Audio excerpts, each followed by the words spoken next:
Se conoce como generación del 80 a las élites intelectuales y dirigentes de la Argentina que llevaron adelante el proceso de modernización y organización nacional a partir de la década de 1880. Su predominio se extendió hasta 1916, año de los primeros comicios bajo la ley Sáenz Peña. Durante este periodo, las políticas liberales en lo económico y conservadoras en lo político de los sucesivos presidentes Julio Argentino Roca, Miguel Juárez Celman, Carlos Pellegrini y Luis Sáenz Peña consolidan el modelo agroexportador con Buenos Aires como centro político y cultural de la República. Paz y administración, el lema con el que asume la presidencia el general Roca, sintetiza el ideario de esta generación, caracterizado por la fe en el progreso y por la adhesión a las ideas positivistas. Este proceso político es acompañado por un pensamiento que se expresa en la literatura, en el ensayo y en el periodismo. Eugenio Cambaceres, Lucio B. Mansilla, Miguel Cané, Julián Martel, Lucio B. López, son quienes más notablemente manifiestan en sus obras las tensiones que atraviesan la consolidación de este modelo económico y los conflictos sociales que empiezan a surgir.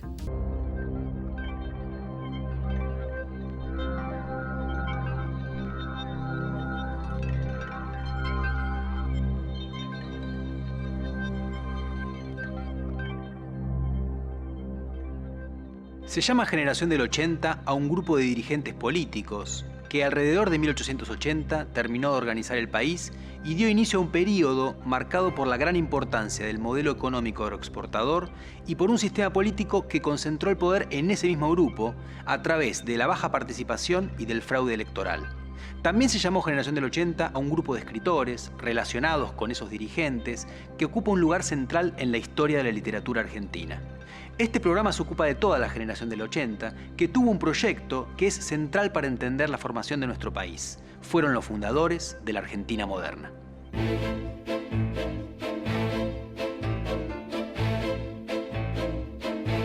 «1880 es una fecha clave en la historia argentina porque varios procesos históricos que habían comenzado en 1810 concluyeron ese año. El cambio fue protagonizado por la llamada Generación del 80, bajo el liderazgo del tucumano Julio Argentino Roca, quien había acumulado un notorio prestigio en 1879 al comandar la expedición que derrotó y masacró a los indígenas que todavía mantenían su independencia política en La Pampa y la Patagonia, incorporando esas regiones a la República Argentina. El plan de la Generación del 80 era conseguir el progreso y el orden e inscribir a la Argentina en la ruta de los países modernos.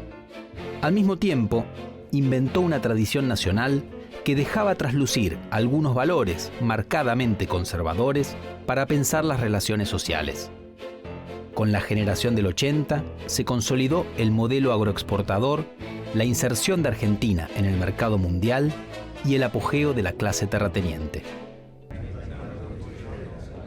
Y la palabra oligarquía viene del griego, quiere decir un dominio de pocos. Esos pocos prefieren llamarse aristocracia, que es el gobierno de los mejores. Y ya Aristóteles decía que oligarquía es una degeneración de la aristocracia. Ya la aristocracia es difícil definir quiénes son los mejores, en general son la gente que tiene más dinero. Pero justamente la oligarquía sería una versión más egoísta, digamos, y más explotativa de esa aristocracia. De manera que la palabra ya es una palabra en alguna medida acusativa o despreciativa. Pero está bien, yo creo que se trataba efectivamente de una oligarquía, pero que tuvo un rol positivo en el desarrollo del país. Podría haber sido mejor, pero tampoco es tan fácil reparar la historia.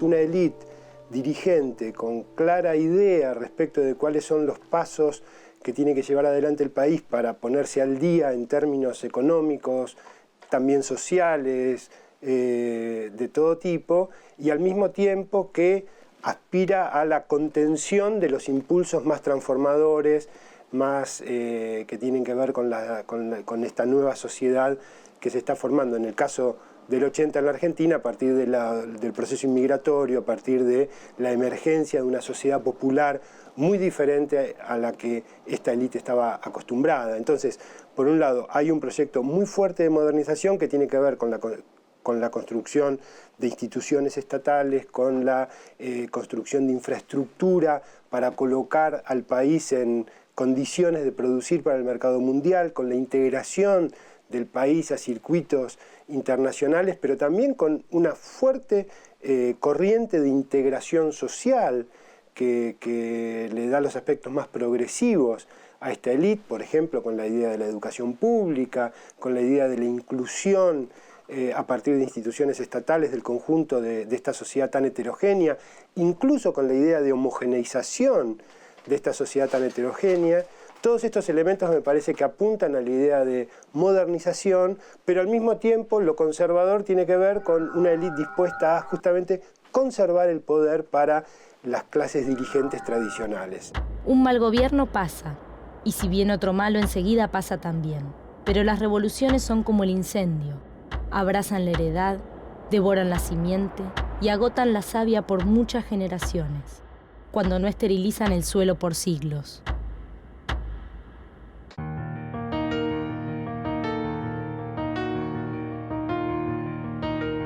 En su primer gobierno, de 1880 a 1886, Roca diseñó un programa que sintetizó en 2 palabras: paz y administración.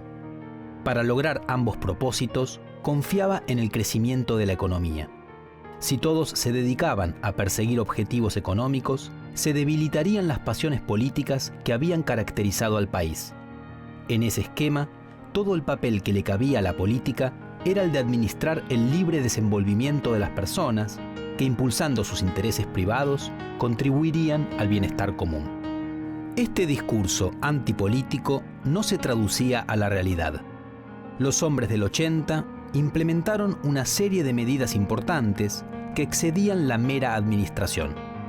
Por un lado, el anterior presidente Avellaneda, presionado por los roquistas, había declarado a Buenos Aires como capital federal de la República, debilitando así a la provincia más poderosa al separar a la ciudad-puerto del resto del territorio y asegurando la federalización de los ingresos aduaneros. Con Roca se unificó por primera vez la moneda, se consolidó el Ejército Nacional y dejó de convocarse a las milicias provinciales, se sancionó la Ley de Territorios Nacionales, que ponía bajo el control del Poder Ejecutivo las tierras del sur, capturadas en 1879, así como las de la región del Chaco, ocupada por el ejército en 1884. Todas estas medidas fortalecieron al Estado Nacional. La disposición más discutida fue la Ley 1420 de Educación Común, cuya sanción instituyó la enseñanza gratuita, obligatoria y laica para todos los habitantes de 6 a 14 años. Fue una medida de carácter progresista en el seno de un gobierno conservador. Los sectores católicos se opusieron firmemente porque esa decisión, junto con la Ley de Registro Civil sancionada en la misma época, le quitaba a la Iglesia el control de ámbitos fundamentales de la vida social. No hay moneda única sino donde hay una nación, ni una nación sino donde hay una sola autoridad, una sola ley, un solo soberano.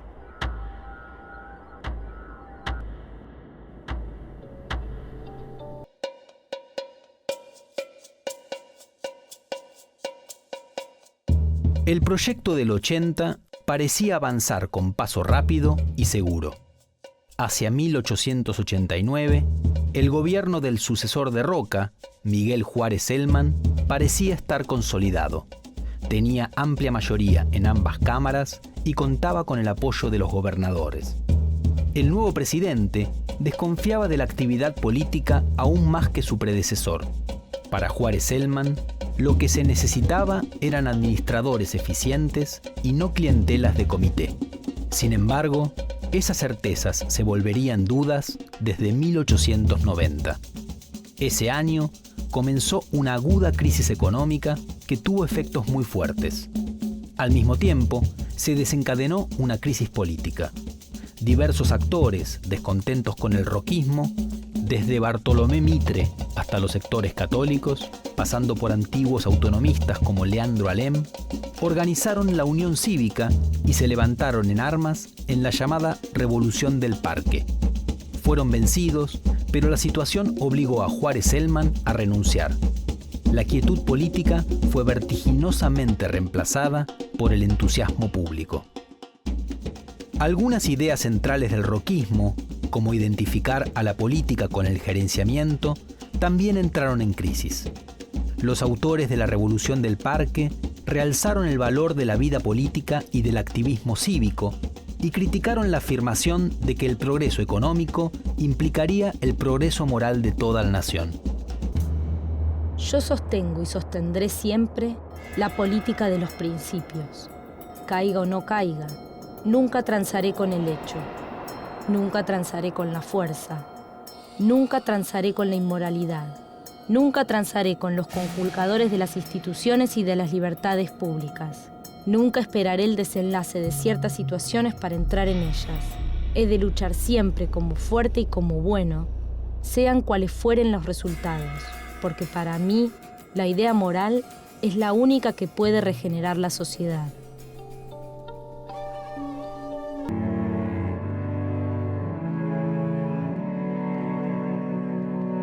Roca y su sector político se recompondrían de la crisis de 1890. Su figura seguiría marcando la agenda política del país y volvería a ser presidente entre 1898 y 1904. Sin embargo, la marca del 90 sería recogida por un grupo político que iba a tener larga vida, los radicales.